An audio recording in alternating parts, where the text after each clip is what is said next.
Ciertamente Dios ha sido bueno, ¿verdad? Cuando nosotros meditamos en lo que éramos y de dónde el Señor nos sacó, no podemos hacer otra cosa que alabar su nombre, que dar gracias y reconocer y testificar por medio de la alabanza que Dios ha sido, es y seguirá siendo bueno. Amén. Quiero invitarles, mis hermanos, al Evangelio de Juan, capítulo 1. Vamos a leer desde el verso 12 en adelante. Juan 1, 12.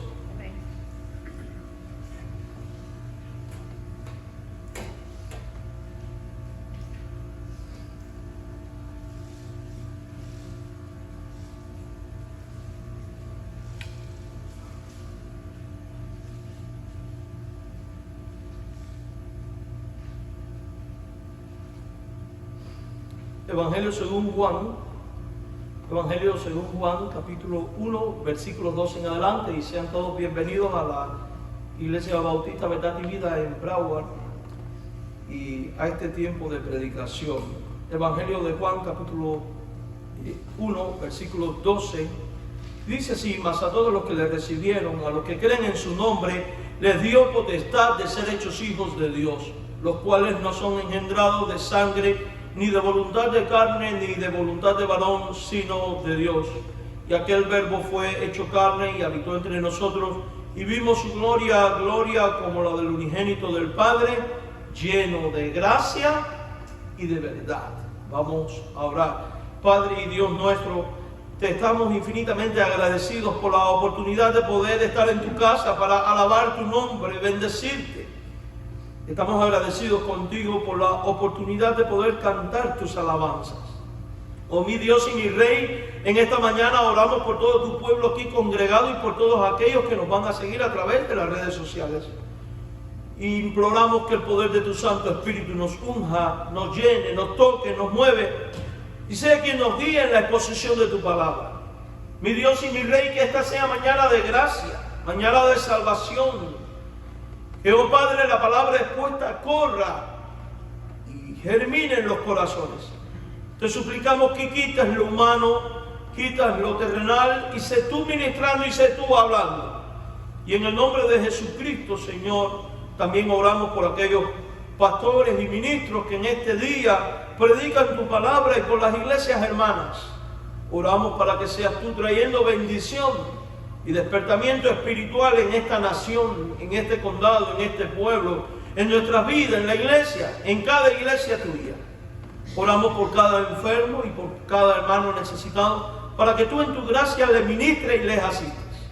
En el nombre de Jesús, amén. Mis queridos hermanos en el Señor, seguimos predicando el Evangelio de Juan. En el mensaje anterior pudimos constatar de qué se trata el Evangelio. Y estuvimos viendo que el Evangelio no se trata de nosotros, sino de Jesucristo. Que el Evangelio son buenas noticias. Y de hecho nosotros sabemos que el mensaje que debe comunicar la iglesia hasta lo último de la tierra es precisamente el mensaje del Evangelio. Alguien nos comentó en el Facebook: ¿qué evangelio predican ustedes? ¿El de la circuncisión y el de la incircuncisión? Cuando leí eso, no pude hacer otra cosa que orar por tal persona, porque me di cuenta que en primer lugar se aventó a hacer un comentario sin haber visto el mensaje, porque el evangelio no se trata ni de circuncisión, ni de incircuncisión, ni de comida, ni de bebidas, y el evangelio no es más que uno: el evangelio de nuestro Señor y Salvador Jesucristo. Esa buena nueva de salvación que es para todo el pueblo y que, como vimos en los pasajes anteriores, produce vida y luz en el corazón de los hombres y hace que el hombre entre en una relación personal con Dios, en una relación de amor. Además de ello, mis queridos hermanos en el Señor, nosotros continuamente hablamos de predicar el Evangelio, continuamente hablamos de dar el Evangelio. Y una pregunta que surge al meditar en estas cosas es: bueno, ¿por qué hablamos del Evangelio? ¿Qué ofrece el Evangelio a la gente? ¿Qué regalos nos trae? ¿Por qué vale la pena creer en el Evangelio? Y cuando nosotros examinamos las páginas de Juan, a la luz también de lo que dice toda la Escritura, descubrimos que ciertamente vale la pena conocer el Evangelio, creer en el Evangelio y compartir el Evangelio, porque el Evangelio ofrece algo, o mejor dicho, muchas cosas que de otra manera el hombre no puede obtener y que en ningún otro lugar va a encontrar sino solo en las páginas del Evangelio. Por eso el Señor tuvo a bien dejarnos por escrito su palabra. Por eso el Señor tuvo a bien decirnos: vayan y compartan con otros estas buenas noticias, porque el Evangelio tiene mucho que ofrecer. Porque de hecho el Evangelio es la solución a todas las necesidades y problemas que tiene el hombre en términos espirituales, en términos de convivencia, en términos de familia, en términos de relaciones interpersonales, en todos los términos. Pero ¿cuáles son esos dones que nos da el Evangelio? Y que se convierte en la razón por la cual debemos de compartirlo. Bueno, pues a estudiar todo el contexto de Juan capítulo 1 versos 12 hasta el capítulo 34 y comparándolo con otros pasajes de la Biblia, descubrimos que el primer don que da el Evangelio, cuando usted lo escucha, el primer regalo que ofrece o que revela que te ha sido dado, no es otro que la gracia salvadora. Porque es un don de Dios en Cristo dado a través del Evangelio. Dice la Biblia: ¿cómo oirán si no hay quien les predique? También nos dice la Escritura que por medio de la predicación que Dios llama. A los que antes conoció, a estos llamó, a estos predestinó y a estos llamó. ¿Y cómo cree usted que Dios llama al pecador al arrepentimiento? ¿Cómo usted cree que Dios llama? Dios llama por el Evangelio. Y una vez que usted lee el Evangelio, descubre que él habla de la gracia salvadora de Dios. Pero la pregunta es: ¿qué dice el Evangelio de la gracia salvadora? Si usted va a Juan capítulo 1, versos 16 al 18, se dará cuenta que dice la Biblia que de la plenitud de Jesucristo, quien era en el principio con Dios y que era Dios y que es el verbo que se hizo carne y que es la vida y que es la luz de los hombres, dice la Biblia que de su plenitud tomamos todos. ¿Sabe lo que eso significa? Que el Evangelio está revelando que todo hombre es hecho partícipe de la plenitud del Dios Trino gracias a esto que revela el Evangelio. No olvidemos que otro libro de la Biblia dice que en Cristo habita la plenitud de la divinidad. ¿Y qué es de lo que disfrutamos? Dice: gracia sobre gracia. De hecho, les voy a decir, esto también puede ser traducido gracia en lugar de gracia, o gracia sustituyendo gracia. ¿Y cuál es la idea que transmite este pasaje? Que en Jesucristo, de quien habla el Evangelio, los creyentes son hechos partícipes de una gracia tras otra. Porque cuando usted viene al Señor Jesucristo, es en esto en lo que usted es introducido. La gracia salvadora, la gracia sustentadora, la gracia que le otorga dones espirituales, la gracia que le permite vivir, la gracia providencial, la gracia de respirar, la gracia del sustento. Dios envía por gracia su lluvia temprana y tardía a todos los hombres y hace salir el sol sobre buenos y sobre malos. Y esto es increíble porque hay una parte de la gracia que el mundo no identifica, no conoce, no valora, y sin embargo Dios se la está dando. Pero ¿cómo sabemos que tenemos esta gracia salvadora específicamente, que es la gracia particular para la vida eterna? Gracias al Evangelio. Entonces esto quiere decir que la gente no va a creer si no escucha del mensaje de la gracia. Y es el Evangelio el que revela este don.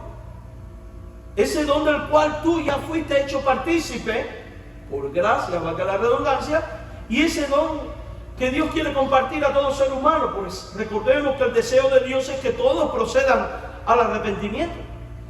Ahora, si usted lee a continuación el verso 17, Juan dice, la ley por medio de Moisés fue dada. ¿A qué se refiere cuando habla de la ley? A la palabra de Dios del Antiguo Testamento.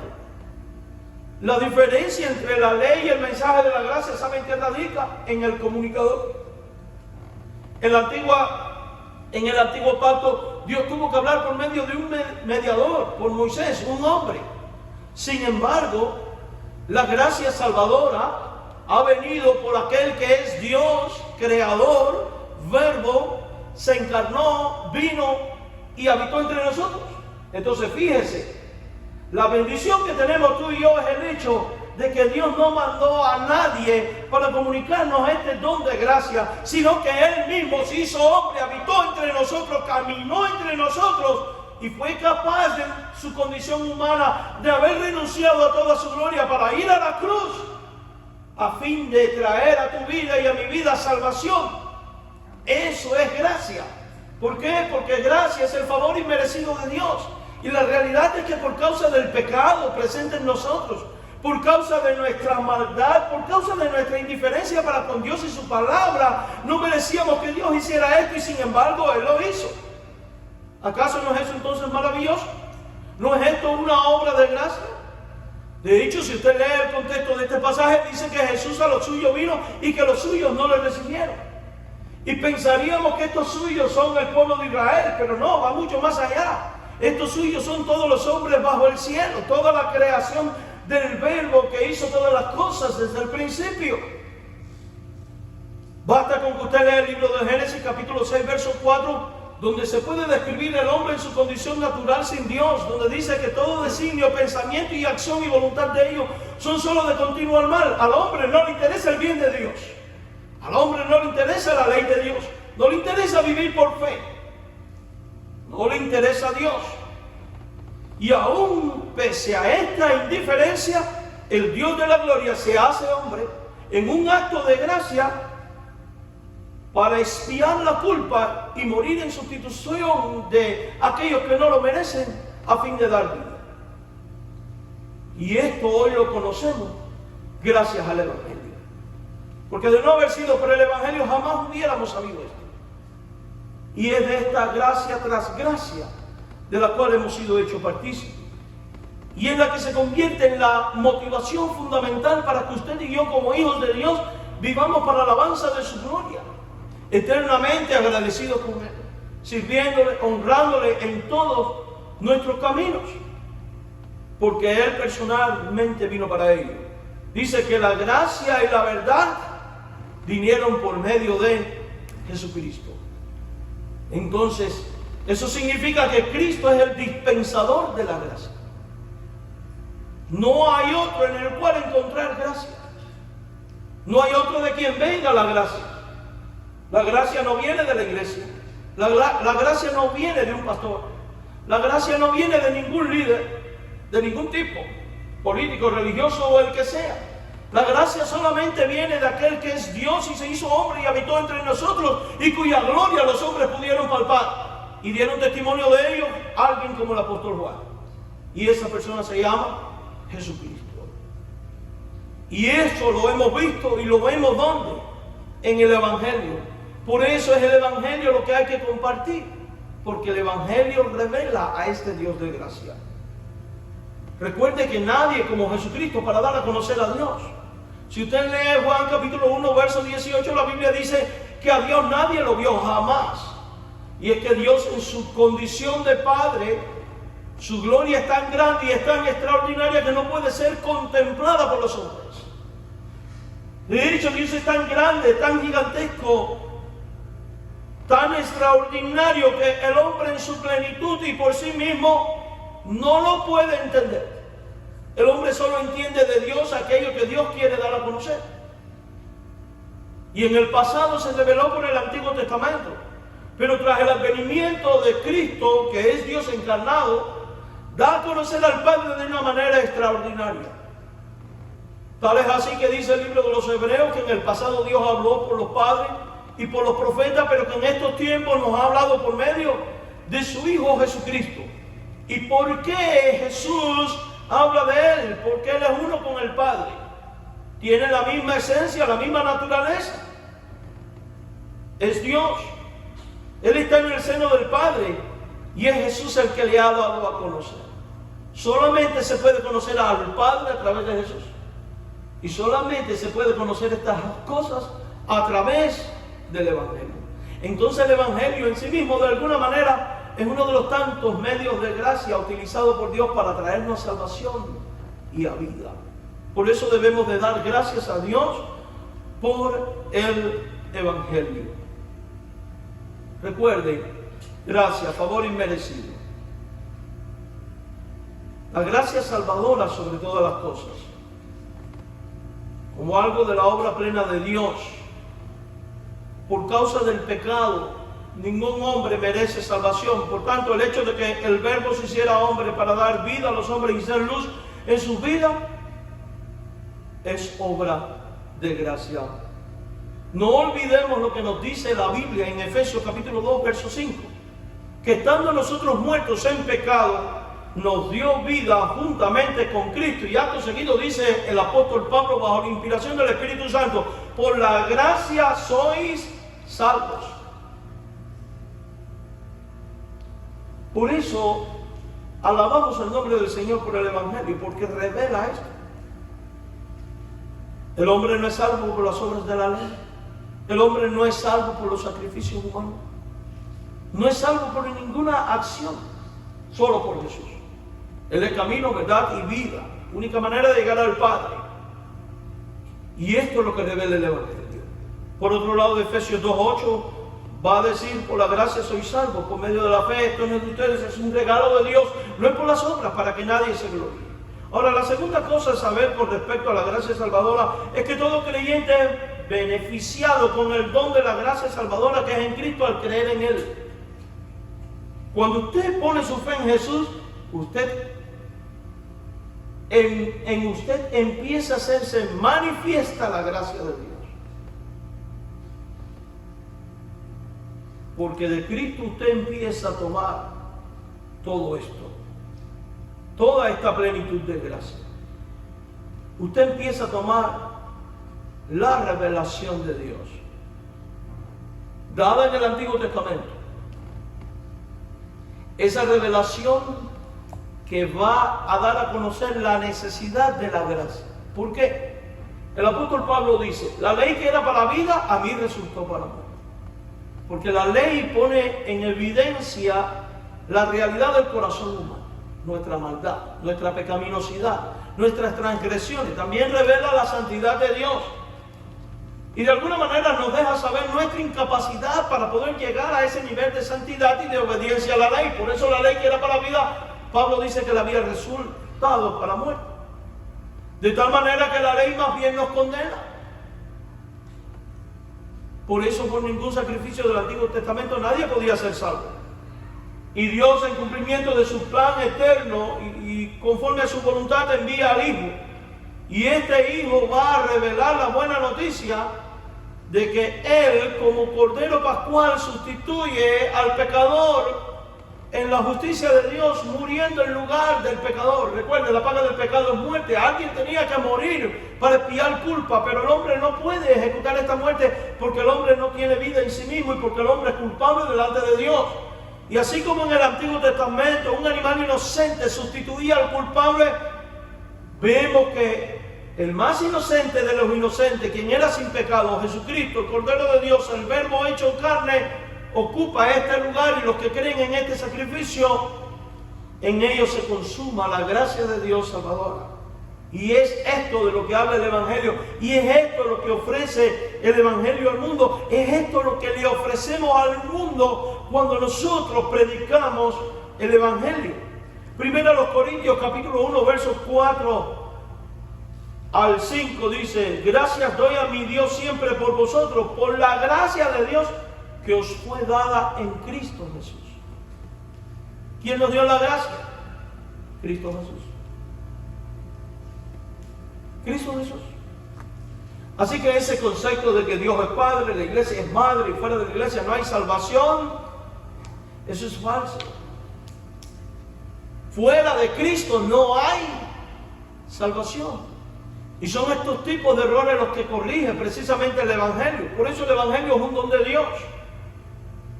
Ahora dice el verso 5 de 1 Corintios 1, porque en todas las cosas fuiste enriquecido en Él, en toda palabra y en toda ciencia. Dos palabras muy interesantes. Toda ciencia. ¿Qué es la ciencia? ¿A qué se refiere con la ciencia aquí? A la comprensión de la revelación de Dios. Gracias a la obra del Espíritu Santo,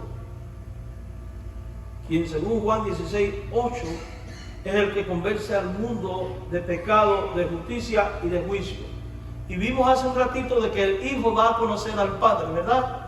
Entonces fíjese, usted y yo debemos de alabar a Jesucristo y darle gloria, porque hemos conocido el Evangelio de gracia, porque el Hijo en su bondad y el Espíritu en su bondad nos revelaron al Padre y nos mostraron nuestra pecaminosidad, nos encontraron dónde encontrar vida, dónde encontrar luz, dónde encontrar salvación, y nos han convencido de que Cristo y solo Cristo es el Salvador. Por eso, amados hermanos, predicar otra cosa es engañar a la gente. Por eso rechazamos cualquier otro mensaje que no tenga a Cristo como el centro. Y rechazamos todos esos falsos evangelios que no revelan otra cosa, que revelan cualquier cosa menos a Cristo crucificado, muerto, sepultado y resucitado y sentado en gloria.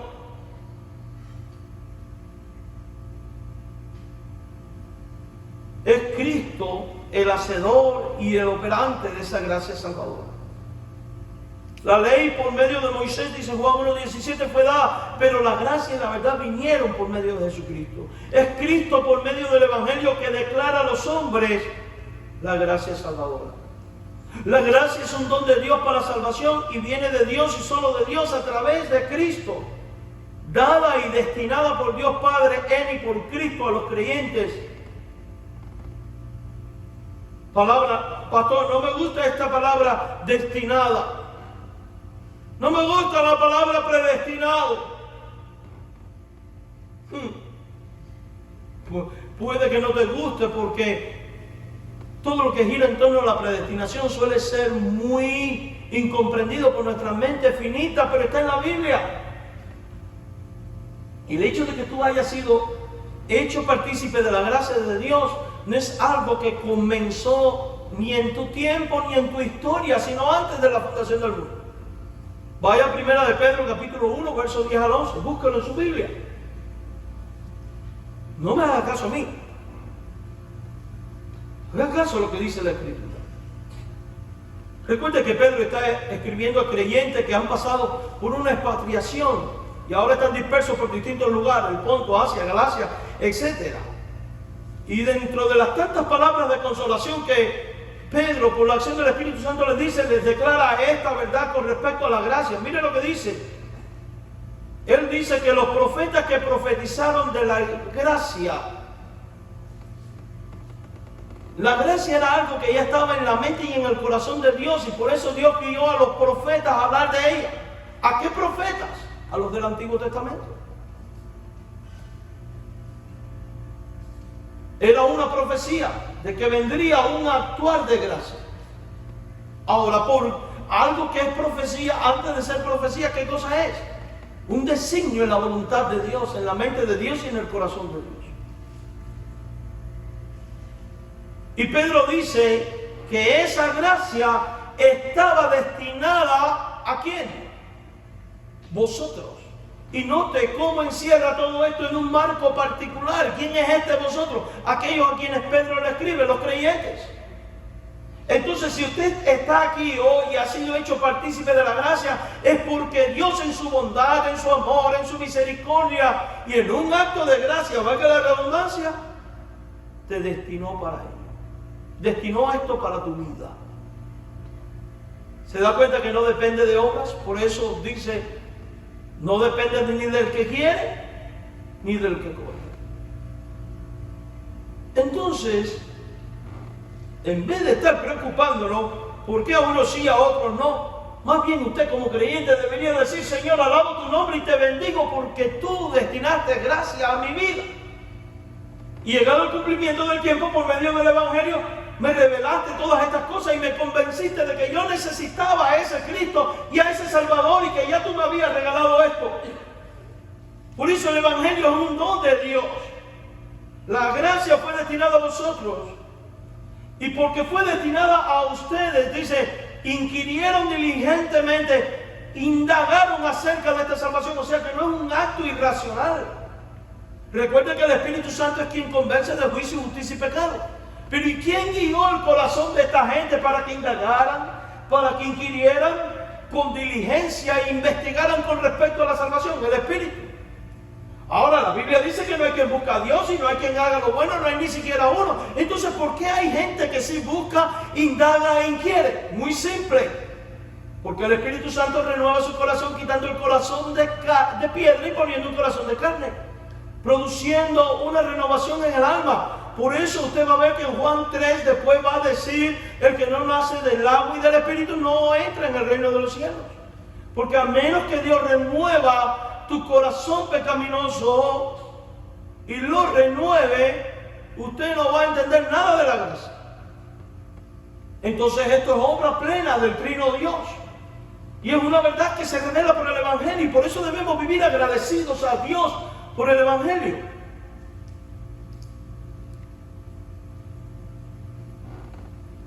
Y fue el tema en la salvación. Ahora mire el verso 11, por favor. Escudriñando qué persona. ¿Y cuál es la persona? Jesús. ¿Y qué tiempo indicaba el Espíritu de Cristo que estaba en ellos? El cual anunciaba de antemano los sufrimientos de Cristo y las glorias que vendrían tras ellos. Y nosotros sabemos por Gálatas 4:4 que dice que llegado el cumplimiento del tiempo, Dios envió a su Hijo al mundo. Entonces, amados hermanos, el don de gracia que nos revela el Evangelio y de cómo fuimos hechos partícipes en ello y cómo estábamos en la mente de Dios y en el corazón de Dios desde la eternidad, ¿no es un motivo para honrarle y glorificarle? 1 Corintios 1:4. Doy a mi Dios siempre por vosotros, por la gracia de Dios que fue dada por Dios Padre en y por Cristo. ¿Cuándo te fue dada? Muchos dirían: cuando creo en Cristo como Señor y Salvador. No, la gracia es consumada en ti cuando crees en Cristo, pero te fue otorgada antes de la fundación del mundo. Vaya a 2 Timoteo 1:9 y mire lo que dice ahí Pablo a Timoteo, un pastor, y lo que se le da a un pastor para que se instruya a la iglesia. Hablando de Cristo, dice que nos salvó y nos llamó con llamamiento santo. ¿Cuál es el medio utilizado por Dios para llamar a pecadores al arrepentimiento? El Evangelio, ¿verdad? La predicación. Y Romanos había dicho: a los que antes conoció, a estos predestinó, a estos llamó. Bueno, dice que Cristo nos llamó nos salvó y llamó con llamamiento santo. Pero esta salvación y este llamado, dice Pablo a Timoteo, no es conforme a las obras que los hombres hagan. No es por haber sido bueno o malo, porque las obras no condicionan el acto salvador de Dios, ni la gracia de Dios.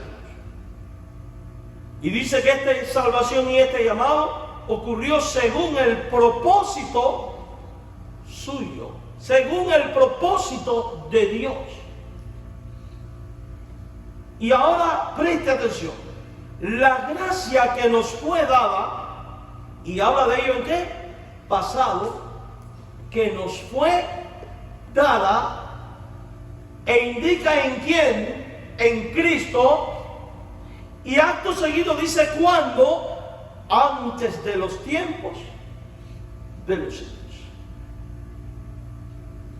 La frase antes de los tiempos de los siglos siempre es una referencia a antes de la fundación del mundo. Recuerda que la Biblia divide la historia en dos etapas fundamentales: este siglo y el venidero. El siglo presente es cuando Dios creó todas las cosas, que comenzó. Y el venidero es cuando Cristo venga por segunda vez y venga la eternidad futura. Y lo que está diciendo aquí es que a los creyentes, conforme al propósito de Dios en Cristo, le fue dada salvación y gracia antes de que el mundo fuese. Entonces fíjese, la gracia te fue dada antes de que el mundo fuese. Y fue operada en ti y consumada en ti en el momento en que tú entendiste el Evangelio y creíste el Evangelio. Entonces el Evangelio revela la gracia salvadora de Dios. Por eso hay que comunicar el Evangelio. Esto es un poco difícil de entender, porque la doctrina más popular que tenemos en nuestros tiempos es una antigua herejía que viene desde los primeros siglos del cristianismo, conocida como pelagianismo. Pelagianismo era la doctrina de un pastor llamado Pelagio, no tiene nada que ver con ese cargo, o ser pelón. Ellos enseñaban que el hombre colabora con Dios para salvación y que la acción del hombre es lo que condiciona a Dios para que Dios le salve. Que por tanto yo escojo a Dios, y por yo escoger a Dios, Dios me escoge a mí y me da su gracia. Pero eso no es lo que yo veo aquí. Lo que aquí dice es que la gracia y la salvación te fue dada antes de los tiempos de los siglos. ¿Y cuándo vino a ser realidad en ti, consumada en ti? Cuando usted creyó. Por eso dice, por gracia soy salvo por medio de la fe. Ahora, ¿invalida la acción humana? No. Usted tiene que tener la fe en Cristo. Las dos cosas están en la Biblia. Pero ¿cómo llegamos a conocer esto? Por el Evangelio. Entonces el Evangelio, al hacerme pensar en cómo me fue dada la gracia, esa gracia que es una tras otra, me motiva a convertirme en un adorador. En ser alguien eternamente agradecido al Padre por tal obra de Dios. Y por eso ahora podemos entender por qué Juan dice, de su plenitud tomamos todos, gracia sobre gracia. ¿A qué plenitud se refiere? Al hecho de que Dios, no debiendo salvarnos, nos salvó. Al hecho de que yo, sin hacer bien o mal, Dios me dio gracia y salvación. Al hecho de que Dios se hizo hombre y habitó entre nosotros para darnos esta vida.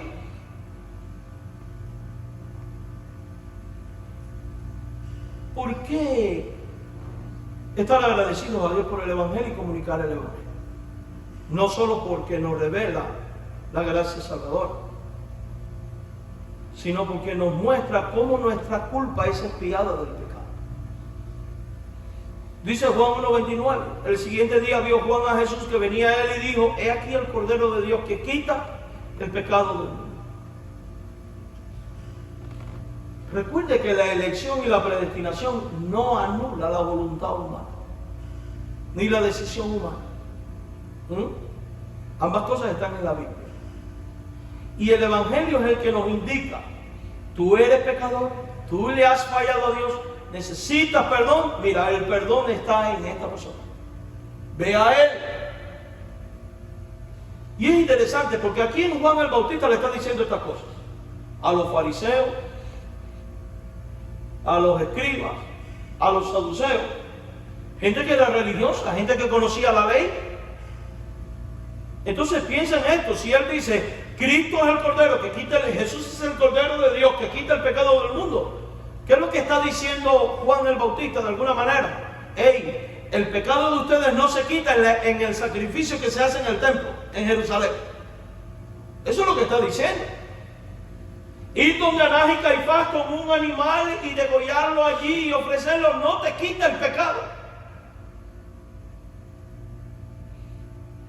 Pero en esto está implícita otra realidad. Como aquello no quita el pecado, tú sigues siendo un pecador. Tú sigues perdido y tú necesitas un Salvador. Y ahora Juan el Bautista dice, y este Salvador es Jesús. Porque este sí quita el pecado.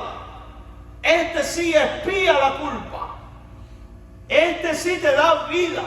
Este sí se fue en la luz de tu vida.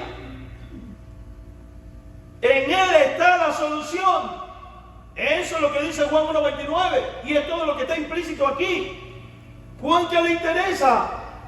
Que la gente venga a Cristo, porque ahí es donde se quita el pecado. ¿Y cuáles son los resultados de que el pecado se ha quitado? Reconciliación con el Padre, adopción como hijo de Dios, venir a estar en la familia de Dios y ser bautizado con el Espíritu Santo. Por eso más adelante había dicho anteriormente en el verso 12, los que creen en su nombre y le reciben, le dio la potestad de ser hechos hijos de Dios. Por eso dice, viene uno después de mí. Yo bautizo con agua, pero Él bautiza con Espíritu Santo. Y por eso presenta a Jesús. Entonces, cuando Juan dice, este es el Cordero de Dios que quita el pecado del mundo, Juan está comunicando unas buenas nuevas, una buena noticia. ¿Y qué cosas son las buenas nuevas, hermanos? El Evangelio. ¿Qué ofrece el Evangelio? La solución al problema del pecado. Al mostrarnos a Cristo. Entonces Juan está cumpliendo su rol. Por eso cuando la gente después oye esto, dejan a Juan y se van tras Jesús. Esos fueron sabios. Y es eso lo que tienes que hacer. Dejarlo todo e ir tras Jesús. Eso es lo que tienes que hacer tú, si no le has rendido tu vida a Jesús. Esto es lo que el Evangelio te ofrece. La oportunidad de que la gracia de Dios sea consumada en tu vida. La oportunidad de ser hecho partícipe de toda la plenitud de la gracia de Dios en Cristo. Esto es lo que te ofrece el Evangelio a Jesús. Y al creer en Él, perdón pleno de pecados. La Biblia dice que en la cruz Él anuló la totalidad de toda la lista de pecados que había contra nosotros. Quiere decir que cuando tú crees en Jesús como Señor y como Salvador, no solo eres adoptado, sino que toda culpa de pecado es quitada, lanzada al fondo del mar. Dios no se acuerda nunca más de ello. Y además de esto, te da salvación y te da vida. Eso es lo que ofrece el Evangelio al mundo. La oportunidad de salvación y de vida. Por eso el cristiano tiene la responsabilidad de comunicar este Evangelio. Por eso se vuelve una blasfemia y un acto de condenación el predicar otra cosa que no sea esto. Porque cuando usted dice el Evangelio es prosperar, o el Evangelio es ser sanado, o el Evangelio es esto, aquello y lo otro, usted está distorsionando la verdad de Dios y está llevando a la gente tras otro rumbo en vez de en aquel que es camino, verdad y vida, cuyo nombre es Jesús Salvador.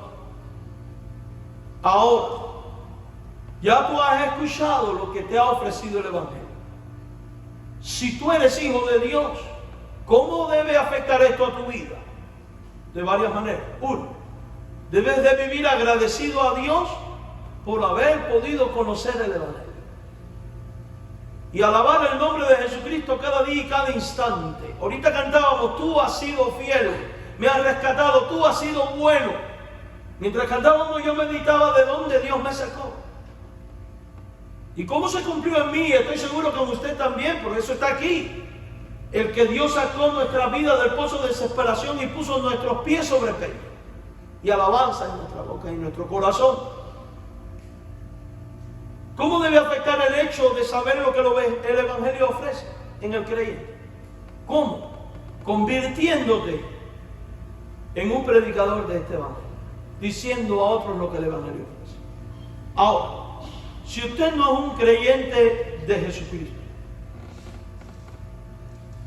al escuchar lo que el Evangelio ofrece, solo te puedo preguntar, ¿qué decisión vas a tomar con respecto a Jesucristo?